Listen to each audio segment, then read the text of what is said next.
إن الحمد لله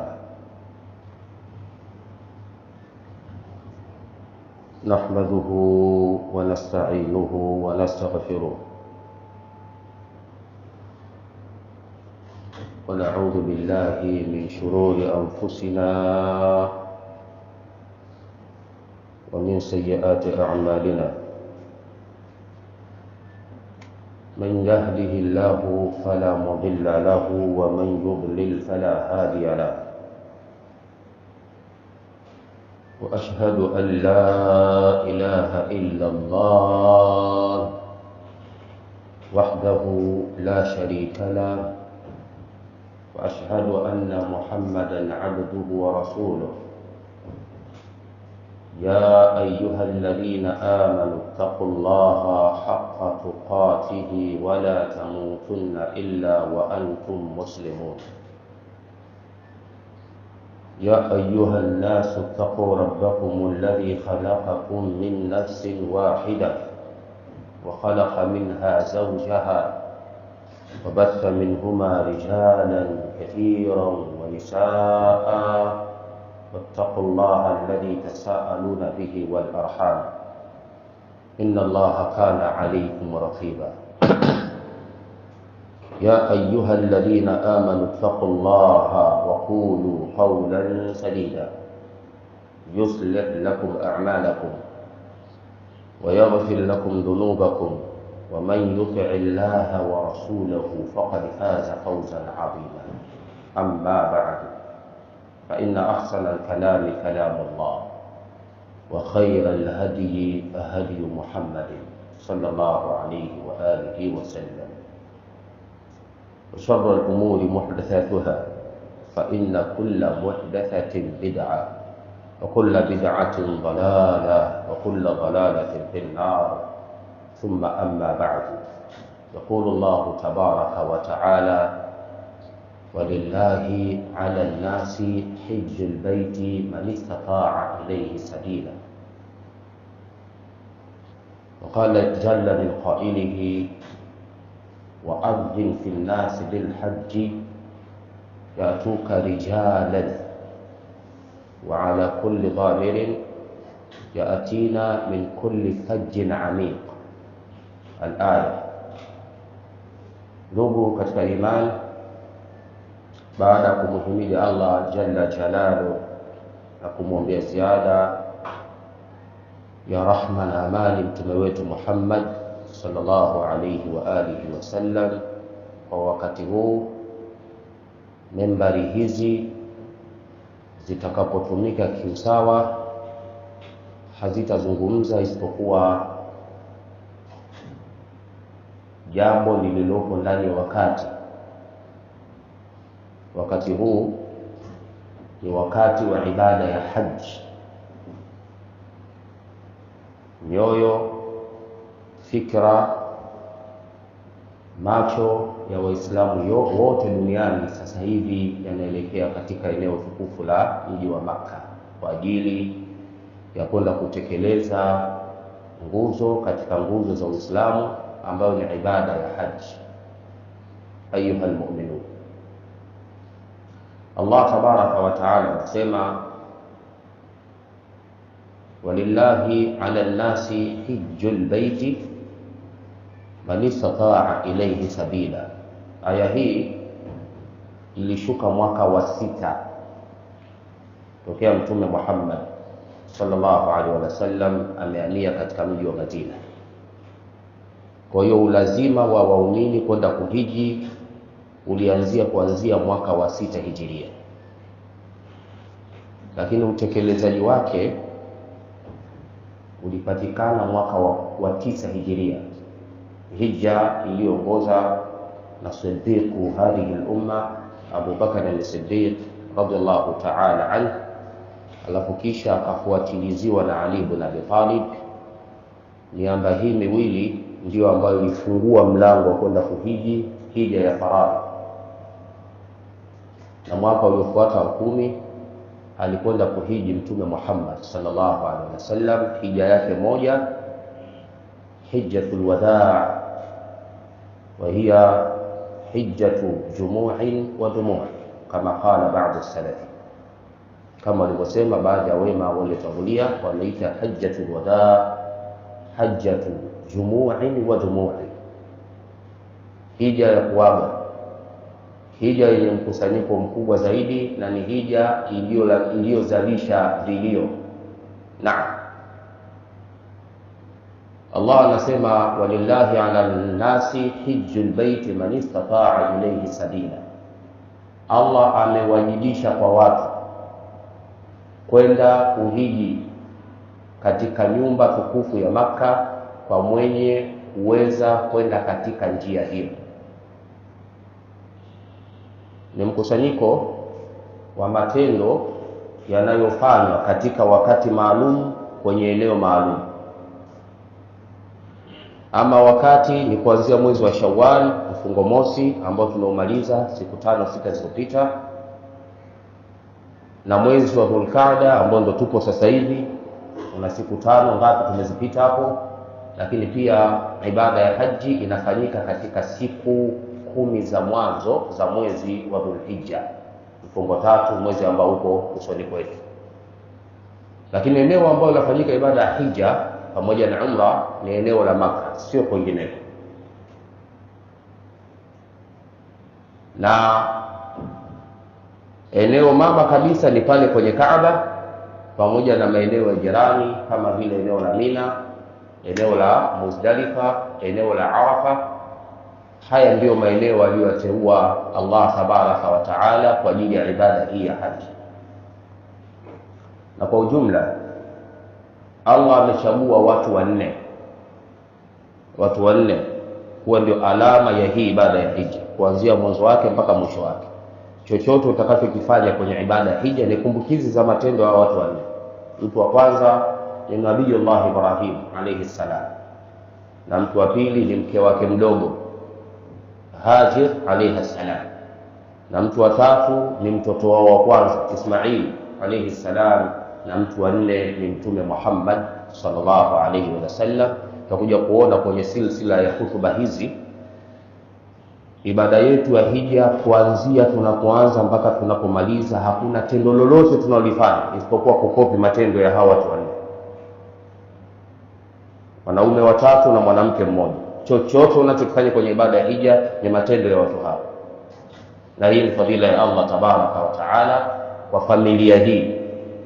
Baba wa kwanza na mke wake mdogo, mtoto wake wa kwanza na mjukuu wao Mtume Muhammad sallallahu alayhi wasallam. Ikhwan, huu mwaka wa 6 ilifaradhishwa ibada ya hija, na lilipofaradhishwa jambo linahitaji kutekelezwa, lakini Mtume Muhammad sallallahu alaihi wasallam hakutekeleza ibada ya haji isipokuwa miaka 3 baada ya kufaradhishwa. Leo hii wewe Muislamu utasikiliza hizi khutba, utasikiliza mawaidha, utasikiliza nasaha mbalimbali ambazo zote hizi zinakulenga wewe mwenye uwezo wa kwenda kufanya ibada ya hija, ambapo sasa hivi thamani ya hija ni pesa tu. Una kibubu chako cha milioni 10, 15, unakwenda unarudi. Ukitaka kwenda kufanya umra wakati wowote Maka unaingia na kutoka. Maka hii imepatikana kwa gharama. Maka hii imepatikana kwa gharama nzito ambayo ilifikia wakati hata kama itatokea kutoa uhai ili mradi Maka ipatikane. Mtume Muhammad sallallahu alaihi wasallam alifukuzwa katika mji wa Maka, akahamia katika mji wa Madina. Ikawa imeanzishwa tarehe ya Kiislamu, ila ufukuzwaji ule haukuridhiwa na Mtume Muhammad sallallahu alaihi wasallam wala masahaba wake. Anatoka Mtume Muhammad alayhi salatu wassalam katika mji wa Maka, akigeuka nyuma anauambia mji wa Maka, ya Makkata ahabbu biladillahi ilayya laula anna qaumaki akhrajuni ma kharajtu. Ewe Maka, mji wenye kupendeza zaidi katika miji ya Allah kwangu mimi, kama sio watu wako wamenitoa mimi singetoka Maka. Walipopata mtihani baada ya kuhamia katika mji wa Madina, kupokelewa na hali ya maradhi, hili nalo likachangia zaidi kuipenda Maka. Wakina Bilal ibn Abi Rabah walikuwa wanaishi katika mji wa Madina kwa ndoto za kurudi katika mji wa Maka, mpaka mwaka huo wa 6 Mtume Muhammad sallallahu alayhi wa alihi wasallam, kwa zile dream za kuwa Maka, lakini kwa amri ya kutoka kwa Allah tabaraka wa taala akaota ndoto kwamba yeye pamoja na masahaba wake wanakwenda kuingia katika mji wa Maka. Ile ndoto Mtume Muhammad sallallahu alaihi wasallam akawasimulia masahaba wake, na kwa sababu yeye pamoja na masahaba wake nyoyo zao zina shauku ya kwenda Maka, lakini kwa kuwa ni ndoto ya mtume na ndoto ya mtume ni wahi, baada ya ndoto watu wakaanza kujiandaa kwenda Maka. Alipowasimulia tu masahaba wake, wakaanza kujiandaa safari ya kwenda Maka. Wakatoka mtume akiwa na kundi la masahaba wake wengi, wanaelekea katika mji wa Maka, kwa sababu ndoto ile iliposimuliwa na watu wakasimuliana, zile habari zikafika mpaka mji wa Maka kwamba Muhammad na masahaba wake wanakuja kufanya umra katika mji wa Maka. Watu wa Maka wakasema, hatumruhusu mtu yoyote kuingia katika mji wa Maka, wa hadhihi jarima min aljaraim alkubra, hili ni kosa miongoni mwa makosa makubwa kwa sheria za mji wa Maka na taadhimu ya mji wa Maka. Ilikuwa haifai kumzuia kuingia mji wa Maka liman ata ilaiha muadhiman laha, kwa mtu yoyote ambaye anakuja katika mji wa Maka kwa lengo la kuadhimisha mji wa Maka haitakiwi kukatazwa. Lakini Makureishi wakasema, Muhammad hakuna kuingia katika mji wa Maka.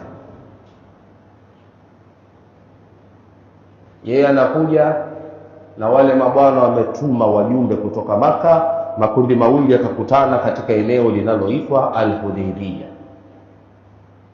Wakakutana pale.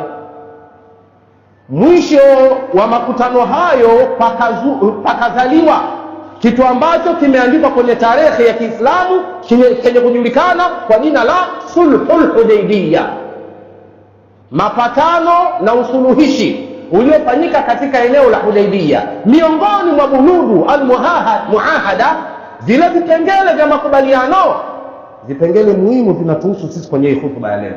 Kipengele cha kwanza kwamba alla tadkhula makkata ila amil qabil, haturuhusu wewe kuingia Maka labda mwaka ujao. Tena huo mwaka ujao utakapokuja, tunakupa siku 3 tu. Ingia Maka, fanya utakachokifanya, utoke ndani ya siku 3. Baada ya hapo utakuwa umevunja mkataba. Leo ukienda ubalozini, ubalozi wa Saudia, unakwenda kuomba visa ya kwenda umra au kwenda haji, unapewa mwezi mzima. Na kama utataka kuongeza muda wa kukaa, unaongezewa. Kuna wengine wapo ndani ya mji wa Maka tokea Shawali ilipoanza, wamechukua visa ya kukaa miezi 3 kwa ajili ya kutekeleza ibada ya haji. Maka hii unayoiona inaingilika kiwepesi kwenda na kurudi, haikuwa wepesi kama hivi unavyofikiria. Mtume wa Allah anaambiwa kwamba mwaka huu hatukuruhusu kuingia katika mji wa Maka, utakuja mwakani. Tena mwakani utakapokuja, tunakupa siku 3 tu. Baada ya kumaliza siku 3 ondoka, tuachie mji wetu wa Maka. Lakini katika vipengele vya mkataba wa sulhu kwamba tunasimamisha mapigano miaka 10. Ceasefire wanaita lugha sasa. Hakuna mapigano miaka mingapi? Miaka 10. Na yoyote ambaye atataka kujiunga katika moja ya makundi haya mawili yenye kukinzana, baina ya kundi la Mtume Muhammad sallallahu alaihi wasallam na kundi la watu wa Maka, katika makabila mbalimbali wanaruhusiwa kujiunga na upande wowote, na yeyote ambaye atakuwa katika moja ya pande hizi atakuwa katika mkataba ule kwa vile vilivyokubaliana katika mkataba. Sijui nimeeleweka vizuri hapo?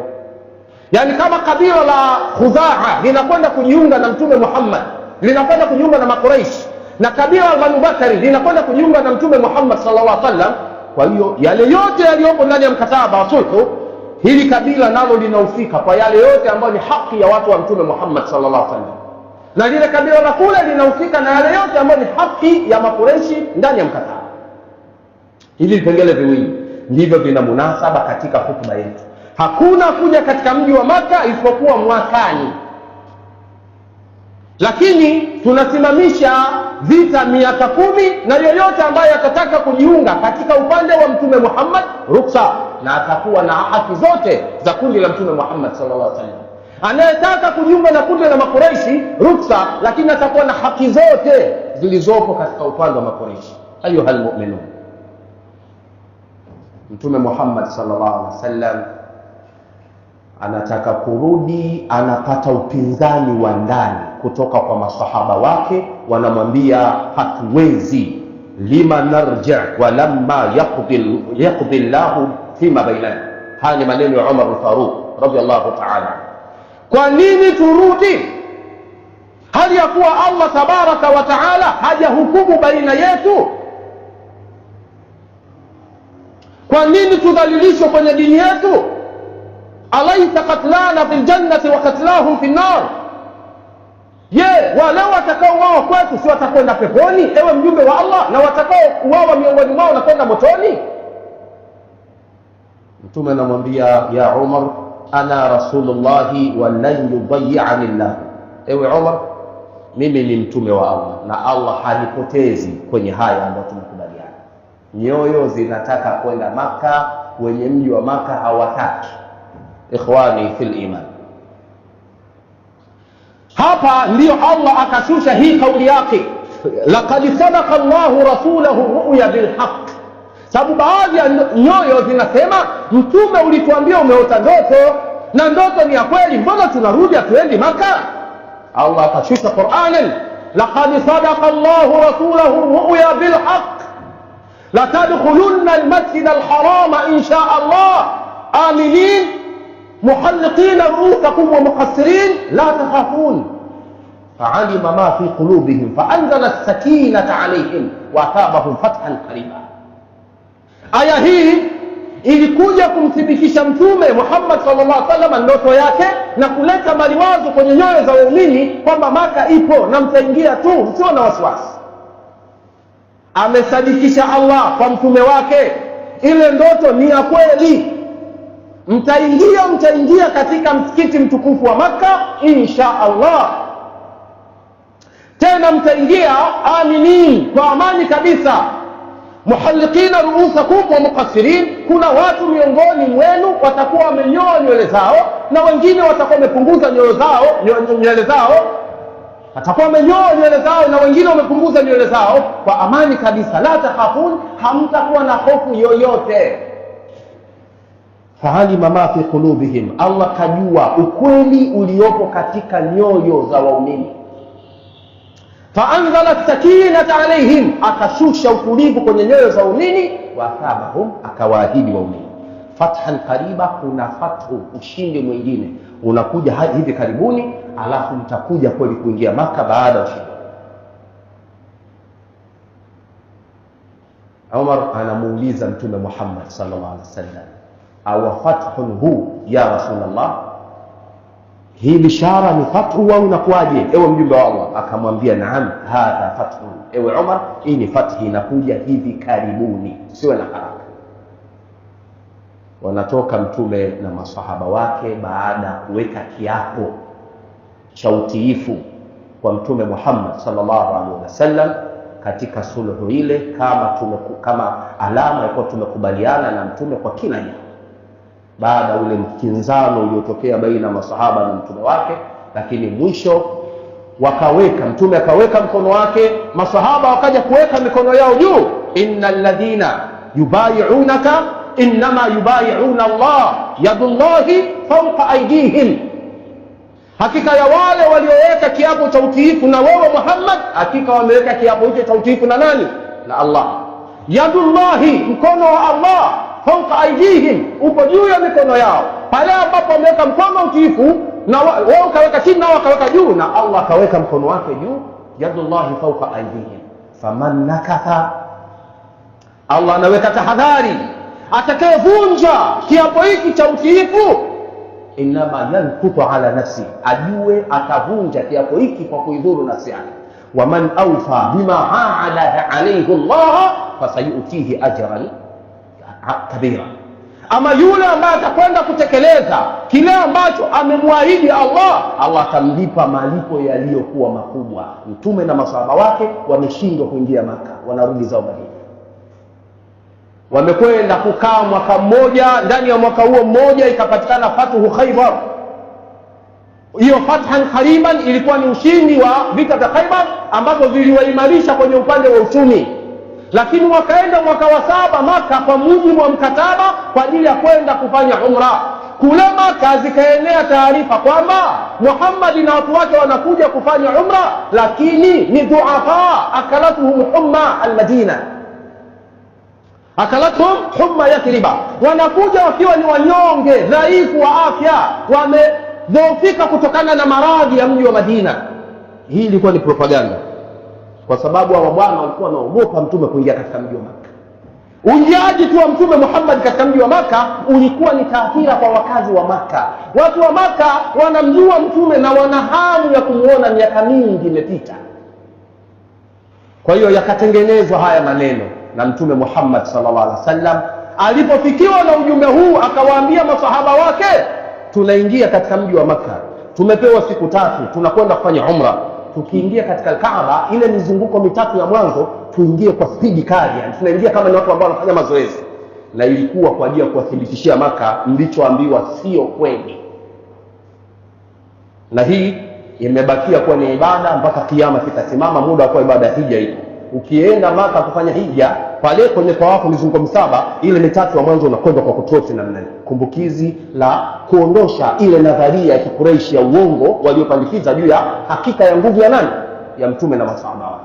Tunakwenda kwa spidi kuonyesha sisi tuko fiti.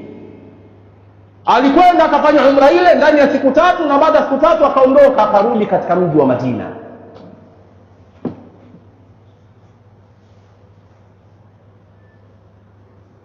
Alhamdulillah ala ihsani wa shukri lahu ala imtinanihi wa tawfiqihi, wa sallallahu wa sallam ala da'i ila ridwani nabiyyina Muhammad ibn Abdullah wa ala alihi wa sahabatihi wa tabi'ina lahum bi ihsani ila yawmiddin. Amma ba'du, ayuha almu'minun, ndugu zangu katika imani, Mtume Muhammad sallallahu alayhi wa alihi wa sallam anarudi katika mji wa Makka kwa kutekeleza mkataba. Kapewa siku 3, kazimaliza siku 3, anarudi zake katika mji wa Makka. Makureishi kupitia katika ukoo wa Bani Khuzaa wanakwenda kuwapiga Bani Bakri. Bani Khuzaa ni upande wa Makureishi, Banu Bakri ni upande wa Mtume Muhammad sallallahu alaihi wasallam. Hizi ni koo mbili zilizotekeleza mkataba wa amani kwamba yoyote anataka kujiunga katika moja ya pande hizi mbili anaruhusiwa, na atakuwa na taratibu zote za mkataba. Kama ni amani ya miaka 10, basi hakuna kupigana kwa yoyote katika waliojiunga na mkataba huu, miaka 10. Sasa hawa Bani Khuzaa wanakwenda kuwachokoza Bani Bakri ambao ni watu wa upande wa Mtume Muhammad sallallahu alaihi wasallam, na Makureishi wanawasaidia Bani Khuzaa kuwapiga Bani Bakri. Habari inamfikia Mtume Muhammad sallallahu alaihi wasallam katika mji wa Madina, na Mtume Muhammad alayhi salatu wassalam anatangaza kuvunja mkataba. Tulikubaliana tutaishi ndani ya mkataba huu na amani iliyokubaliwa. Sasa mmevunja mkataba, na kabla ya kulifanya hili kubwa mmeshaleta chokochoko nyingi, tumezivumilia. Kwa mnaonekana nyinyi Makureishi hamuwezi kuyaishi makubaliano. naandaa jeshi na kuja kuwakomboa Bani Bakari kutokana na mateso mnaowapa na hawa watu wenu ambao nyinyi mnawasaidia.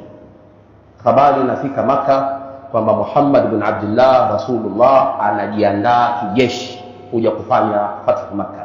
Mwaka wa 8 Abu Sufyan ibn Harbi, rais wa mji wa Maka wakati ule, anatoka katika mji wa Maka kwenda kutengeneza marejeo ya sulhu kwa kile kipengele walichokivunja. Kwa upande Abu Sufyani ni mkwe wa Mtume Muhammad sallallahu alaihi wasallam. Katika moja wa wake aliowaoa Mtume sallallahu alaihi wasallam kuna mama yetu moja anaitwa Ummu Habiba bintu Abi Sufyan. Ummu Habiba mtoto wa Abi Sufyan.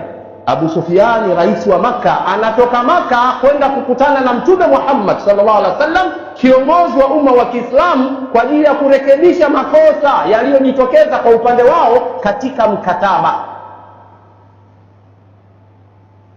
Anakwenda mpaka katika mji wa Madina, anafikia kwa binti yake Ummu Habiba radhiyallahu anha wa ardaha. Ummu Habiba anaonyesha mawqif katika mawakifu za Kiislamu.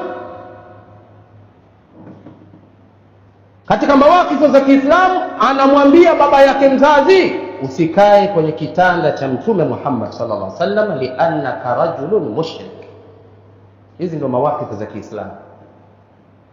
Wewe bado mshirikina, huna haki ya kukaa kwenye kitanda cha Mtume Muhammad sallallahu alaihi wasallam.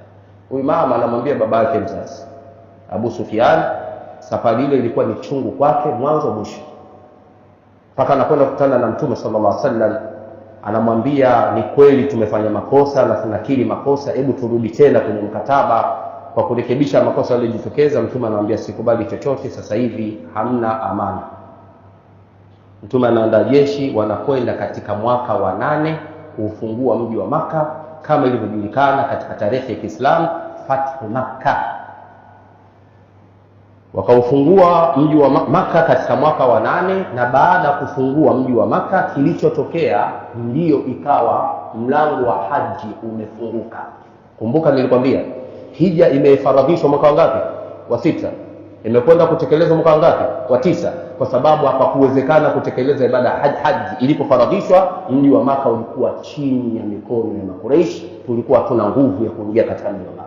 Tulipofanya Fathu Makkah mwaka wa 9, mwaka wa 8, mwaka wa 9 Mtume akamtuma Abu Bakar as-Siddiq kama kiongozi mkuu wa ule msafara wa haji. Baadaye akamfuatilizia nyuma yake Ali bin Abi Talib, washirikiane kuongoza watu katika ibada ya haji. Ikawa ile hija ya kwanza kutekelezwa ya ummatu Muhammad sallallahu alayhi wa alihi wasallam, na Mtume mwenyewe akaja kuhiji katika mwaka wa 2. Naweka maiki yangu chini, lakini bado silsila ya hutubu hizi itaendelea mpaka tumalize msimu huu wa haji, kueleza yaliyotokea. Sehemu inayofuata Fathu Makkah ilikuwaje, lakini baadaye itakuja Hajjatul Wadaa, namna gani ilikuwa, na sisi tunajifunza nini kutokana na haya yote yaliyotokea. Subhanakallahumma wa bihamdika, ashhadu an la ilaha illa anta, astaghfiruka wa atubu ilaik. Wa sallallahu wa sallam ala nabiyyina Muhammad wa ala alihi wa sahabatihi wa sallam, walhamdulillahi rabbil alamin.